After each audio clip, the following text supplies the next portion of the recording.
إن الحمد لله نحمده ونستعينه ونستغفره ونعوذ بالله من شرور أنفسنا ومن سيئات أعمالنا من يهده الله فلا مضل له ومن يضلل فلا هادي له وأشهد أن لا إله إلا الله وحده لا شريك له وأشهد أن محمدا عبده ورسوله يا أيها الذين آمنوا اتقوا الله حق تقاته ولا تموتن إلا وأنتم مسلمون يا أيها الناس اتقوا ربكم الذي خلقكم من نفس واحدة وخلق منها زوجها وبث منهما رجالا كثيرا ونساء فاتقوا الله الذي تساءلون به والأرحام إن الله كان عليكم رقيبا يا أيها الذين آمنوا اتقوا الله وقولوا قولا سديدا يصلح لكم أعمالكم ويغفر لكم ذنوبكم ومن يطع الله ورسوله فقد فاز فوزا عظيما أما بعد فإن أصدق الحديث كتاب الله وخير الهدي هدي محمد صلى الله عليه وسلم وشر الأمور محدثاتها وكل محدثة بدعة وكل بدعة ضلالة وكل ضلالة في النار. அன்பார்ந்த இஸ்லாமிய சகோதரர்களே, அல்லாஹ்வின் நல்லடியார்களே, நாம் எல்லோரும் இஸ்லாம் வைத்திருக்கின்ற 5 கடமைகளுள் மிக முக்கியமான ஒரு கடமையாக இருக்கின்ற ஹஜ் கடமை நிறைவேற்றுகின்ற இந்த காலகட்டத்தில் இருக்கிறோம். எம்மில் இருக்கின்ற வசதி படைத்தவர்கள் செல்வந்தர்கள் எல்லோரும் மக்கா நகரை நோக்கி ஹஜ் செய்வதற்காக பயணித்துக் கொண்டிருக்கிற சந்தர்ப்பத்தில் ஹஜ் செய்வதற்கு வசதி இல்லாமல் அல்லது வசதியிருந்தும் ஹஜ் செய்யாமல் தன்னுடைய ஊருக்குள் தன்னுடைய நாட்டுக்குள் இருப்பவர்களுக்கும் இஸ்லாம் மிக முக்கியமான ஒரு கடமையை வைத்திருக்கிறது. அந்த கடமைதான் உதுஹியா என்று சொல்லப்படுகின்ற கடமை. துல்ஹிஜ்ஜா மாதத்தின் 10வது பிறையிலிருந்து 13வது பிறை சூரியன் மறையும் வரைக்கும் உள்ள அந்த நேரத்திற்குள் அல்லாஹ்வுக்காக நாங்கள் ஒரு ஆட்டையோ அல்லது ஒரு மாட்டையோ அல்லது ஒட்டகத்தையோ அறுத்து பலியிடுவது உதுஹியா என்ற வழக்கமாக இருக்கிறது. அந்த வழக்கத்தை பொறுத்தவரையில் உண்மையிலேயே நாங்கள் ஒரு ஆட்டையோ மாட்டையோ அறுத்து பலியிடுகிறோம் என்றால் வெறுமனே இரத்தத்தை ஓட்டுவது நோக்கமல்ல. அந்த மிருகங்களை அறுத்து பலியிடுகிற பொழுது எங்களிடத்தில் வர வேண்டியது என்னவென்றால் அல்லாஹ்வுடைய அச்சம் வர வேண்டும், அல்லாஹ்விடத்தில் நெருங்குகிறோம் என்ற உணர்வு வர வேண்டும், அல்லாஹ்வுக்காக தியாகம் செய்கிற மனப்பான்மை வர வேண்டும். ஏன் அல்லாஹ் அல்-குர்ஆனிலே சொல்லி காட்டுகிறான், லன் யனாலல்லாஹு லுஹூமுஹா வலா திமாஹுஹா வலாக்கின் யனாலுஹு தக்வா மின்கும். நீங்கள் அறுத்து பலியிடுகின்ற மாமிசங்களோ நீங்கள் ஓட்டுகின்ற இரத்தங்களோ அல்லாஹ்வை சென்றடைய மாட்டாது.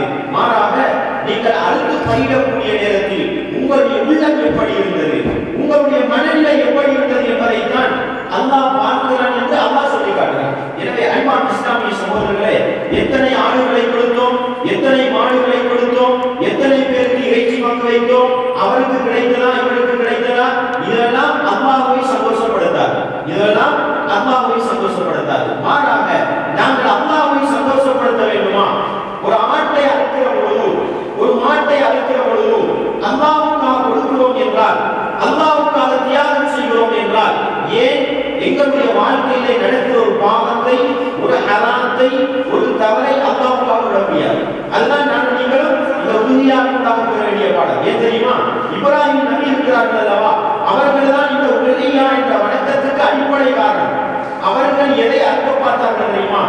தன்னுடைய மகன், அதுவும் முதுமை பருவத்திலே அவர்களே அல்லாஹ்விடத்தில் கேட்கிறார்கள், யா அல்லாஹ், என்னுடைய மனைவி மலடியாக இருக்கிறாள், நானோ முதுமை பருவத்தை அடைந்து விட்டேன், எனக்கும் குழந்தை கிடைக்குமா என்று ஆச்சரியத்தோடு கேட்கிற பருவத்திலே தான் இப்ராஹிம் அலைஹிஸ்ஸலாம் அவர்களுக்கு இஸ்மாயில் என்ற குழந்தை கிடைக்கிறார். அல்லாஹ் என்ன செய்யறான் தெரியுமா? அதை எப்படி சோதிக்கிறான்னு பாருங்க. ஓடி ஆடி விளையாடுறவர்கள் எல்லாருக்கும் ஆசை, ஏண்ட பிள்ளையை தூக்கி நான் கொஞ்சம் ஏண்ட பிள்ளையோடு நான் விளையாடுவது எல்லாருக்கும் ஆசை. அப்படி ஒரு சந்தர்ப்பம் வருகிற பொழுது ஓடி ஆடி அந்த துணிச்சத்தனம் சொல்லுதானே, அதை காட்டுற நேரத்தில் தான் அல்லாஹ் கட்டளை போடுற உங்க மகனாரு. அல்லாஹ் அக்பர். அன்பார்ந்த இஸ்லாமிய சகோதரர்களே, இந்த நேரத்தில் தான் மகன்கிட்ட போய் கேட்கிறாங்க, மகனே இப்படி எனக்கு ஒரு கட்டளை வந்திருக்கிறது, நீ என்ன சொல்றாய் என்று கேட்கிறார். அவர் சொல்கிறார், யா அபதி ஃபஅல் மா துப, என் அருமை தந்தையே, உமக்கு எது ஏவைப்பட்டதோ அதை செய்யுங்கள், நான் பொறுமையானவனாக இருப்பேன் என்று சொல்கிறார். அன்பார்ந்த இஸ்லாமிய சகோதரர்களே, பாப்பா மகன் 2 பேரும் சேர்ந்து பணி கொடுப்பதற்கு தயாராகிறார். அந்த நேரத்தில் அல்லாஹ் கட்டளை போடுகிறான், இப்ராஹிமே, நீங்கள் வெற்றி பெற்று விட்டீர்கள், உங்களுக்கு ஒரு மிருகத்தை தருகிறோம், அதை அறுத்து பலியிடுங்கள் என்று. இதுதான் உறுதியா என்ற வணக்கத்துக்கு அடிப்படை. அன்பார்ந்த இஸ்லாமிய சகோதரர்களே, இப்ராஹிம் நபி ஆட்டை கொடுக்க முற்பட்டார்களா, மாட்டை கொடுக்க முற்பட்டார்களா? அவர்கள் தன்னுடைய மகனைத்தான் அறுத்து பலியிட முற்பட்டார்கள் என்று சொன்னால், இந்த உறுதியா என்ற வணக்கம் எனக்கு உங்களுக்கு படித்து தர வேண்டிய மிகப்பெரிய பாடம் என்ன தெரியுமா? அல்லாஹ்வுக்காக வாழ்வோம், இஸ்லாத்துக்காக வாழ்வோம். உலகம் எங்களுக்கு நோக்கம் அல்ல, பொருளாதாரம் எங்களுக்கு நோக்கம் அல்ல, உலகத்தின் சந்தோஷம், உலகத்தின் மகிழ்ச்சி, உலகத்தின் இன்பம் எங்களுக்கு நோக்கம் அல்ல. நாங்கள் அல்லாஹ்வுக்காக வாழ்பவர்கள். அந்த அல்லாஹ்வுக்காக, அந்த இஸ்லாத்துக்காக இந்த உலகத்தையும் இழக்க தயார் என்ற அடிப்படையில் வாழ்வோமாக இருந்தால், நாங்கள் கொடுக்கிற உறுதியாவுக்காக அல்லாஹ் என்னிடத்திலும் உங்களிடத்திலும் எதிர்பார்க்கிற பாடம் இதுதான் என்பதை உள்ளத்தை ஆழமாக நிறுத்திக் கொண்டு உறுதியா கொடுக்க யாராவது ஆசை கொண்டிருந்தால் இந்த மனநிலையை வரவழைத்துக் கொள்ளுங்கள். அதோடு இஸ்லாம் சொல்கிற அடுத்த ஒழுக்கங்களை நாங்கள் பார்க்கிறோம். உறுதியா கொடுக்கிற நேரத்தில் ஆடு அல்லது மாடு, ஒட்டகம், இந்த 3 தான் கொடுக்கலாம். கோழி கொடுக்கிறாரு, மான் கொடுக்கிறாரு, வேற எவ்வளவு பெருமதியான மிருகங்களை கிடைச்சாலும் அதை என்ன செய்யாது, உறுதியாவுக்கு கொடுக்க முடியாது. ஆடு, மாடு, ஒட்டகம். ஆட்டை பொறுத்தவரையில் ஒருத்தர் ஒரு ஆடு தான் கொடுப்பார். மாடு, ஒட்டகத்தை பொறுத்தவரையில் 7 பேர் சேர்ந்து என்ன செய்யலாம், ஒரு மாட்டையோ ஒரு ஒட்டகத்தையோ பலி கொடுக்கலாம். இதுவும் நபிகளாருடைய வாழ்க்கையிலே நடந்திருக்கிற ஒரு சுன்னா, ஒரு வழிமுறை. அந்த அடிப்படையில எங்களுக்கு ஒரு மாடு கொடுக்க வசதி இல்லையா, நாங்க 7 பேர் சல்லி போட்டு ஒரு மாடை வாங்கி என்ன செய்யலாம், உறுதியாவாக கொடுக்கலாம். அது 7 பேருக்கும் சேரும்.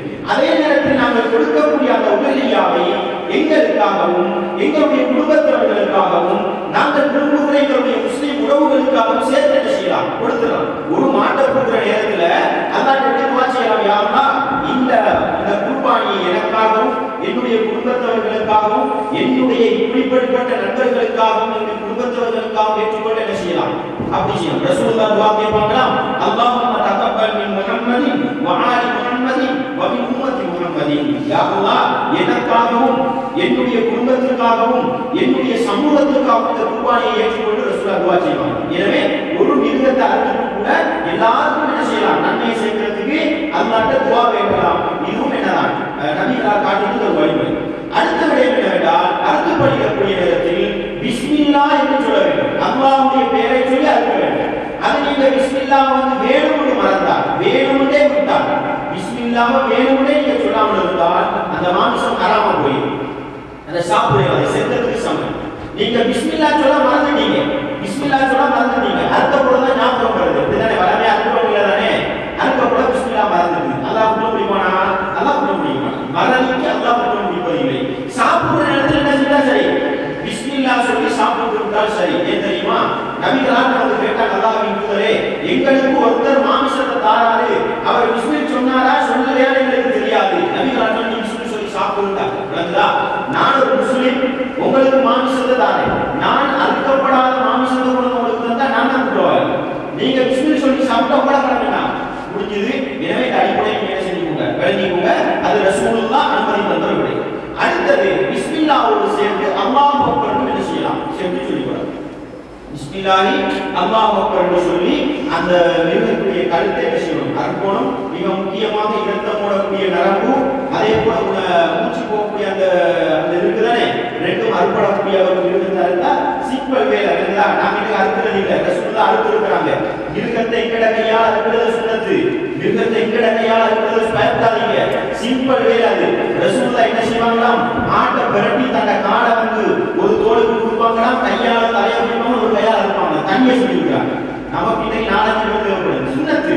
நீங்க கொடுப்பீங்களா அவங்கள கையால அறுங்க, ஒன்று அதுக்கு கூட அடுத்ததை என்ன செய்யலாம், அடுத்தவர்களுக்கு பொறுப்பு சாட்டலாம். இதையும் விளங்கலாம், இதை செஞ்சு பழமொழி இதெல்லாம் நம்மளா நம்மளோட கையால ரத்தத்தை ஓட்டுற நேரத்துல தான் அல்லாஹ்வுக்காக தியாகம் செய்ய மனப்பான்மை வரும். எனவே இந்த ஒரு சுண்ணாவையும் நீங்க விளங்கலாம்.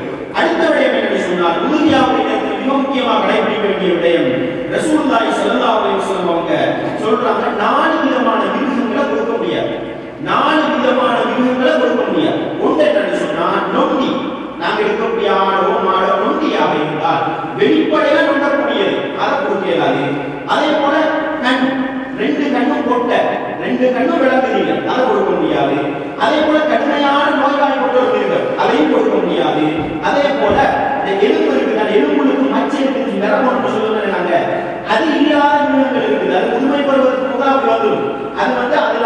யுத்தத்தோட அனுபவம் உள்ளவங்கள்ட்ட சொல்லி பார்த்து நம்ம உயிரம் வாங்கணும். எனவே அப்படி இருந்தா கூட அதையும் என்ன செய்யாது, கொடுக்க முடியாது.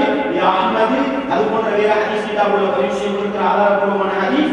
எனவே இந்த மிருகத்தை பத்தி நல்ல அனுபவம் உள்ள ஒருத்தரோட போய் தான் என்ன செய்யணும், மிருகத்தை பார்க்க வேண்டி இருக்குதுன்றத நாங்கள் வெளியிடுறோம். அடுத்த விடயம் அறுக்கிறது எப்படின்னு கேட்டா, நம்ம பெருநாளை தொழுதுட்டு போய் தான் இருக்கணும். பெருநாளை தொழுதுட்டு போய் தான் இருக்கணும். பெருநாளை தொடர்ந்து அறுத்தால் அது வெறுமனே ஹலாலான ஒரு இறைச்சியாக மாமிசமாக அமையுமே தவிர குர்பானி கொடுத்ததா அமையாது. ரசூலுல்லாஹ் சொல்றாங்க, பெருநாளுடைய தினத்தில் நாங்கள் முதலாவது செய்வது பெருநாளுடைய தொழுகை. தொழுகை முடிந்து திருப்பி சென்ற பிறகு நாங்கள் மிருகங்களை அறுத்து பணிடுவோம்னு சொல்லி ரசூலுல்லாஹ் சொல்றாங்க. யாரெல்லாம் தொழுகைக்கு முன்னால் அறுத்தார்களோ அது அவர்களோட குடும்பத்திற்கு அறுத்த இறைச்சி, அது எல்லாம் அமையாது, உறுதியா என்ற வணக்கமாக அமையாதுன்றாங்க. எனவே தொழுகைக்கு முன்னால் அறுத்தா அது இறைச்சியா, அது உறுதியான வணக்கமாக நிறைவேறாது. இந்த அடிப்படை விளைவு முடிவு ஐயாமுத் தஷ்ரீக் பெருநாள் தினம் 10வது நாள் 11, 12, 13 13வது நாள் மக்ரிபுடைய சூரியன் மறையும் வரைக்கும் என்ன செய்யலாம், இதுக்கு தாராளமாக அறுக்கப்படுவதற்கு நேரம் இருக்கிறது விளைவு. அடுத்தது அறுத்து முடிஞ்சால் நாங்க என்ன செய்யணும்னா கத்தியை நல்லா பொறுமையாக்கி கற்போம். அறுக்கிற நேரத்தில் இந்த எங்கட கையில பொருள் அறுப்படாம கத்தியில பொருள் அறுப்படும் அப்படியே சொல்றாங்க.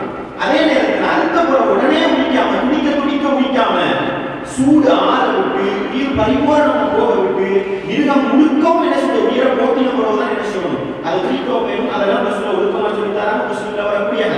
அதே போல நம்ம அறுத்த பிறகு அந்த மாமிசத்தை எங்களுக்கு ஒரு பகுதியை எடுத்துக்கொள்ள முடியும், ஏழை எளியவர்களுக்கு ஒரு பகுதியை கொடுக்க முடியும், பணக்காரர்களுக்கு என்ன செய்ய முடியும், சந்தோஷமா ஹதியாவா கொடுக்க முடியும். எனவே நாங்க சேமிச்சு வைக்கிறது சரி, ஏழைகளுக்கு கொடுக்கணும், ஆனா ஒரு பங்கு ஏழைகளுக்கு போய் சேரணும். அதான் என்ன செய்யணும், கட்டாயாக விளக்கணும். இந்த ஒழுக்கங்களையும் நாங்கள் விளங்கிக் கொள்ள. அடுத்தது யாராவது உறுதியா கொடுக்க விரும்பி விட்டால், உறுதியா கொடுக்க விரும்பி விட்டால், ஆசை வைத்து விட்டால், உள்ளத்தில் என்ன கொண்டு விட்டால், துல்ஹிஜ்ஜா மாதத்துடைய முதலாவது முறையில இருந்து என்ன செய்யறாரு, எங்களுக்கு முடியையோ நகங்களையோ வெட்டுறது கூடாது. முடி நகங்கள் வெட்டுறது கூடாது. ரசூலுல்லாஹ் அதை நிபந்தனையாக சொல்றாங்க. உங்களை யாராவது ஒருத்தர் குர்பானி கொடுக்க விரும்பி, உதுகியா கொடுக்க விரும்பி துல்ஹிஜ்ஜா மாதத்துடைய தலைமுறையை கண்டுவிட்டால் அவர் தன்னுடைய முடியையோ நகங்களையோ களைய வேண்டாம். அதுக்கு முன்னால் சுத்தமாயிவிட, அதுக்கு முறை என்ன செய்யக்கூடாது, எடுத்தீங்கன்னா நீங்க வேண்டாம், உதுகியா செல்லுபடியாகும், நன்மை குறைஞ்சு போயிடும். எனவே இந்த ஒழுக்கத்தை நாங்கள் விளங்கிக் கொள்ளணும். எனவே இந்த அடிப்படையில எங்களை எதிர்வரக்கூடிய இந்த காலங்கள்ல எங்களை உதுகியா வணக்கத்தை நாங்கள் சரியா என்ன செய்யணும், செய்து கொள்ளணும். இன்ஷா அல்லாஹ் ஒரு நேரம் 16 அல்லது 17 இந்த ரெண்டுல ஒரு நாள் என்ன செய்யும், தலைமுறை விளக்கும். நீங்க அந்த டைம் பார்த்து அதுக்கு முன்னால் என்ன செய்வோங்க, நீங்க உறுதியா கொடுக்குற எண்ணங்கள் இருந்தால் உங்களை சுத்தப்படுத்திக்கோங்க. அதுக்கு போல முடிவெட்டுறது நகங்கள் வெட்டுறதுலாம் என்ன கூடாதுன்றதையும் விளங்கிக் கொள்ளணும். இந்த அடிப்படை உறுதியா என்ற வணக்கத்தை நபிகளால் செய்த பிரகாரம் செய்து முடிக்கிற பாக்கியத்தை வல்லவர் ரஹ்மான் இலக்கு உங்களுக்கு தந்தல்வானாக.